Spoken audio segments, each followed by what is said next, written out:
Canada has ended a popular student program that helped Indian students and students from 14 other countries to fasten the process of visa approvals. The Canadian government announced that it terminated the Student Direct Stream program, a fast-track visa processing system that has served thousands of students since 2018.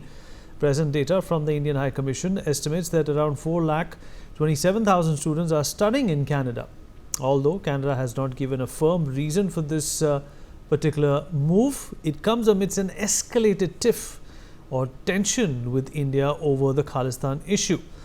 Visuals from Canada in recent times have shown Indian students protesting against this visa crackdown and also long lines of immigrants queuing up for jobs.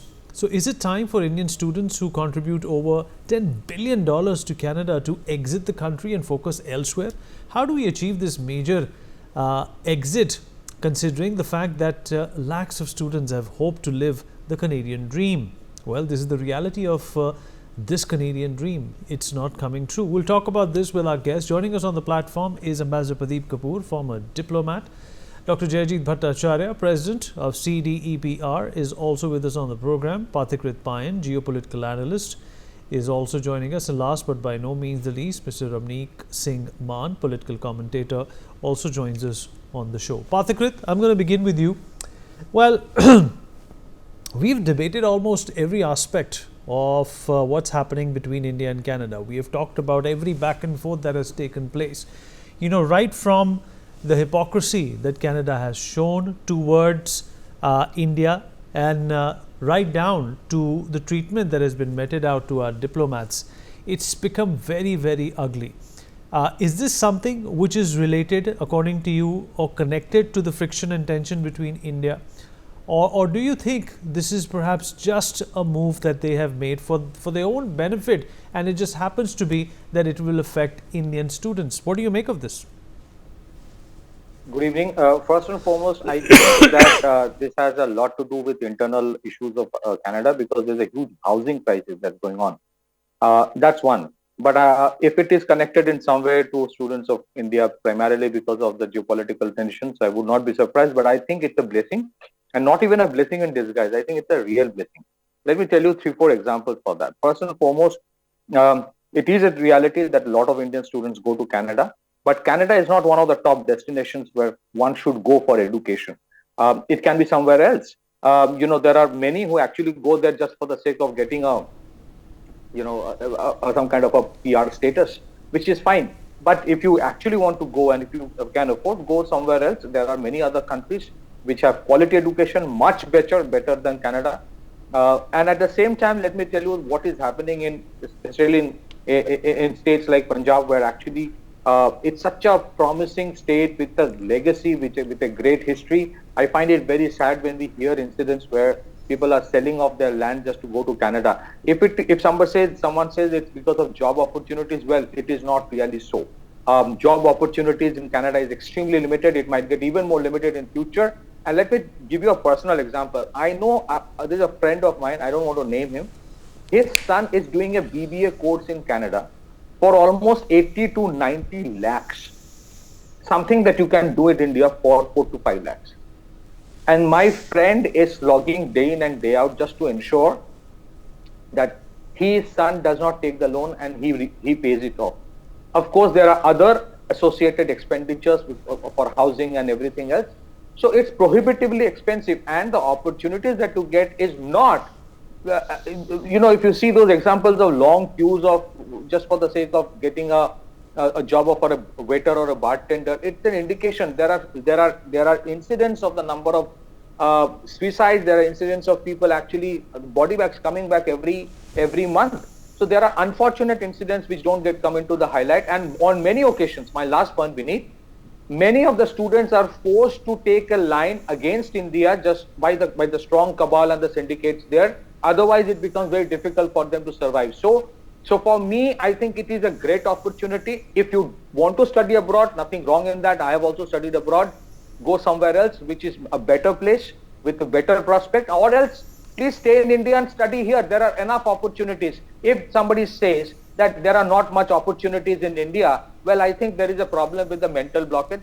There are opportunities. There are 1,40,000 registered startups. There are 5.5 crore micro enterprises, and especially states like Punjab and Haryana, which have been known for entrepreneurship for a long period of time. I think this generation needs to wake up to the reality that just because you get a PR status in North America does not make you better than your ancestors who have slogged hard to create billion-dollar companies. Whether you talk about a Ranbaxy, which is, it has a different name today, or organizations like Hero, the Munjals, many of them are from that region. I think it's a blessing in disguise, and it's a reality check for Canada also, that if you keep on doing what you have done, invariably a situation like this can happen. Back to you.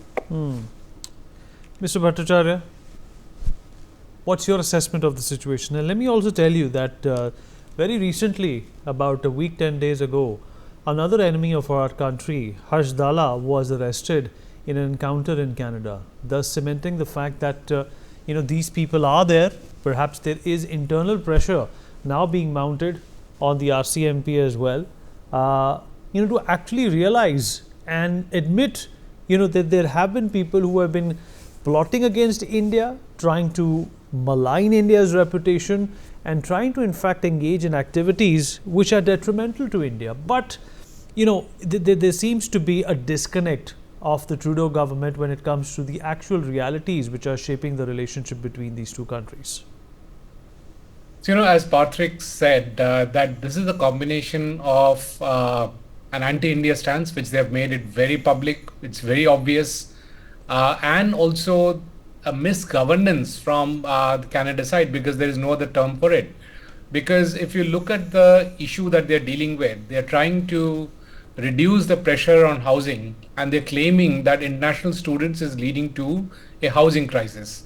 They're also claiming that international students is putting pressure on the economy itself because there is more demand for goods. Now, both of these are wonderful things to have in an economy. If you've got demand, then please go ahead and build more housing and build more goods which can be consumed. This is great for the economy. Now, if in a convoluted manner, the government of Canada is thinking that because there are students and demand is going up, we should curtail the number of students, that's a very convoluted thought process from an economic perspective. People should cheer that there is a demand. Now, following up on the convoluted thought process, they have cut down the number of student permits by 1/3, from around 10 lakhs to around 3.5 lakhs over a period of 1.5 years. This just shows misgovernance happening. You also use the word hypocrisy in the beginning. It's not hypocrisy against India, because hypocrisy is not against any particular entity. It's a standalone hypocrisy that Canada is steeped in. And that obviously is a problem for Canadians and Canadian citizens. But you also see that Canadian terrorists are targeting India and Indian people and Indian diaspora. And that's a big issue. So if you look at the combination of the steps that they're taking under the garb of saying that there is a housing crisis led by demand from students, and therefore reducing the number of students coming from India and supporting Canadian terrorists who are anti-India, this is a serious cocktail of anti-Indian stance that's coming up, which is extremely unfortunate. And also, if you look at it from a student community perspective, which is specifically the Indian student community perspective, this is a big signal that Canada is a no-no. They don't need to necessarily listen to all the good words that Patrick mentioned. On their own, they will take the signal that Canada is not welcoming students, and less number of students will go to Canada. Now, look at it from a Canadian perspective. If somebody is thinking about the betterment of Canada, it's a double whammy. Not only will they lose the revenues coming from international students, they'll also lose the economic growth because of the contribution, because of the housing demand, because of demand of other products and services. It's a multiple whammy that the Canadian economy will be having. Now, somebody who is anti-Canada can only take such steps. So these are all steps which are anti-Canadian, forget about anti-India. All of these steps are going to harm Canada from an economic perspective. Obviously, it's also going to impact some of the students who dreamt of being in Canada for some specific Canadian programs. But as again Prakrit mentioned, there are multiple other countries who offer much superior educational programs, and the world is an oyster, they can go anywhere. So the real damage is largely to Canada than to anyone else. All right. Mr. Mann, your assessment of this volatile situation, how is India supposed to react? And let us not forget that despite the tensions between India and Canada, the craze, rather, the enthusiasm to go to Canada has not dissipated. I mean, I have had friends who have moved to Canada in the last few years. I have friends and relatives in Canada. They seem to be averse or rather oblivious to what's happening between these two countries. They just consider it a transient issue which is going to pass over. Do you think it's as shallow as that? No, it's actually, it's a win situation for India. I don't know about Canada. I can't say it's a win-win because it's an absolutely win situation for India, wherein, I'll tell you, the government of India has taken several initiatives. The number of IITs, IIMs and AIIMS have gone up. And the quality of education, the Indian education is by far the best globally. So the people who've been actually traveling to Canada for education were to take or shift out of country under the education program, seek a PR or an asylum, so on and so forth. So by doing this, Canada has done a favor to India and to the Indian society. I've been saying this for far too long, and I've been requesting with folded hands the parents that you don't sell your lands, your properties, your jewelry, and send your children to Canada in dream of a better future where they would get lured into 1, asylum, 2, drugs, 3, organized crime. That is what is happening to Punjabis specifically in Canada. Now, I'll tell you how it happens in Canada and what's really going on in the Canadian society. Number one, the housing cost in Canada has gone up several notches. All right. Now, 30% of house buyers are actually investors. They're not the real buyers. The cost of house mortgage in Canada has gone up to about $3,500 a month. And this was far, far less. In about 10 years back, it was very less. As a matter of fact, the Bank of Canada says that it was about $1,200. Now, you need to free up land, you need to see a permit, you need to speed up permits, and you have to include high-rise in high-density areas. That's what you need to do. And in the words of Pierre Poilievre, the leader of the opposition, if I may put, axe the tax, build the houses, fix the budget, and stop the crime. None of which has been possibly done by the Trudeau government. And also, if I may add, you can't expect justice under Justin's watch. And how it has been happening is that they have been patronizing separatists in their country. So the environment in that country is not very good. 3, a double whammy, as Dr. Bhattacharya was mentioning, is also with the low influx of international students, with the high interest rates, which have actually grown in Canada, which was $1,400 for an average house to $3,524 now. And back in 2013, the taxes, the rate of interest was 3%. It is now 8%. If there are no international students, there is lesser number of tenants paying rent, which helps Canadians pay their mortgage. Where are the Canadians going to pay their mortgages from once the international students are out or they're not coming in enough? Not to mention, it's going to affect their economy. It's going to affect their, the education economy.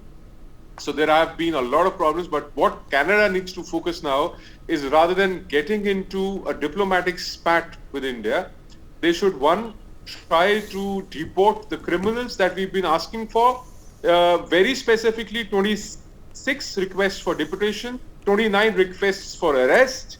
That was one. Try and punish. Try is the trial, not try and endeavor. Try and punish the guilty, whether it is starting from Kanishka till now. And do not encourage the separatists in your country, whether they are Baloch separatists, whether they are Khalistani separatists, whether any other separatists, because eventually it is going to come back and haunt you. Stop separatists from getting asylum in Canada, and then we can think and we can do business with Canada. Before any of this happens, I don't see anything happening on the Canadian side. And by the way, since 2015, November the 4th, Canada has been on the decline. The inflation rate, the housing inflation, is at the highest how do you think the Canadians are going to afford their mortgages if there are no students to pay rents? How do you think the Canadians are going to pay their bills when the carbon taxes are so high? How do you think the Canadians are going to be able to, the amount of money which has gone into the government funding is over 500 billion, and they have not been able to build enough houses? Is this what the Justin Trudeau government has just admitted by stopping visas? They have admitted crime that has been. Let me also get a word in from Ambassador Kapoor on this. Ambassador Kapoor, obviously, a lot of projections, a lot of these accusations by Canada have fallen flat on their faces. There is still no proof as to any involvement of Indian diplomats in any of these agendas that they allege of. Donald Trump is going to be back in the saddle come January. He is obviously flagged out what's happening to Hindus in Bangladesh. Do you think that there is going to be a shift in the relationship between India and Canada come January and once Donald Trump takes over? Or do you think that the Canadians, being absolute very close allies of the Americans, will continue to behave unreasonably, will continue to treat Indians and Indian students in this dismal manner? And until there is a larger disconnect diplomatically, things will not get better before they get worse. Thank you, Vineet. It is very unfortunate to see a country like Canada, which had been doing quite well during certain periods of its recent history, now lurching from one crisis to another, now lurching from one scandal to another, and doing everything possible under the sun to earn a bad name. It's become like a country which is supporting terrorism. A lot of the co-panelists have spoken very clearly about the different aspects of this recent crisis. During the earlier decades, people used to look up to Canada as a country with a very high quality of living, very high standard of living, and something to aspire for. Even for other countries, it was like a role model to aspire for, being like Canada. And today, it has gone down that slippery slope very, very fast, and one just keeps on getting surprised with new, slipping by Canada on different aspects. Latest being what they have done with the student visas. So it is going to harm them. How somebody can start, chopping your own feet or spiting your, cutting your nose to spite your face. That is the sort of thing that they are doing. Donald Trump has come. Donald Trump has no fondness for Justin Trudeau, which we have seen in so many of the past interactions. And in terms of the language that he is used for Justin Trudeau, somebody had written that he had once called him a raving leftist lunatic. So if that is the outlook which Donald Trump has of Justin Trudeau, it's not going to be an easy ride, even with their partnership with Canada. On the other hand, it has been fostering terrorism, as we have seen. It has been, Canadian terrorists have been ruling the roost. And you find the Canadian terrorists giving threats openly to the diplomats, to the leaders, and the Canadian government declaring the diplomats as persons of interest. For me, it's very surprising. I've been in this field of diplomacy for a very long time, but to see some country behave in this fashion, it is absolutely shocking. That's the least I can say. The economic situation also, instead of them really sitting down, working out ways on how to improve the economic situation, how to work in a professional manner with countries like India, they are just doing the opposite. They are making the relationships slip beyond a point where it will become difficult to get back to normal. And you have the High Commissioner of India, who is a very seasoned diplomat, one of the senior most foreign service officers, and the way you treat the High Commissioner of India, the High Commissioner, and you allow these Canadian terrorists to, level threats against these diplomats, against the embassy, against the airlines of the country, against the leaders of the country. Which country can permit these sort of terrorists to go scot-free after talking about this, after all sorts of actions which they are taking on the streets also, showing violence, portraying it in a very glorified way against the assassination of a former prime minister. And the list is endless. I do not want to get into all that. It's very painful. But just talking about the current situation, I think the situation, I don't know how it will improve because I don't know how good the opposition leader is, or is he going to follow, similar path and very marginal change? I have no idea. One will have to see because Justin Trudeau does not have too much of a lifeline left. I think either before the elections or after the elections, he will not be in his position anymore. But how Canada will move after that is something which we have to reckon with and to see, because Donald Trump also is going to be more demanding from them. And India has done many good things of trying to cope with them and also, declaring their top diplomats as persona non grata, asking them to leave the country. So all those steps are good. About the educational impact, yes, it will impact a large number of students at the personal level. They will have to sort of seek alternatives. They will also lose the possibility to settle down and migrate to Canada. It will be a painful blow to them personally. All right, but sir. at the country level, one will have to cope with it. Well, I'm not sure how much we can expect from the Conservative Party as well, because let's remember that what happened in Diwali, there was not much excitement shown from that party. There were not too many wishes also exchanged on social media by the party official handle. Only time will tell what we get to see in the next elections in Canada. But one thing is definite, that Justin Trudeau, because of his lack of vision and these lopsided policies, is not coming back. We've run out of time. I take a short break and thank all my guests who were a part of this conversation. We'll be right back.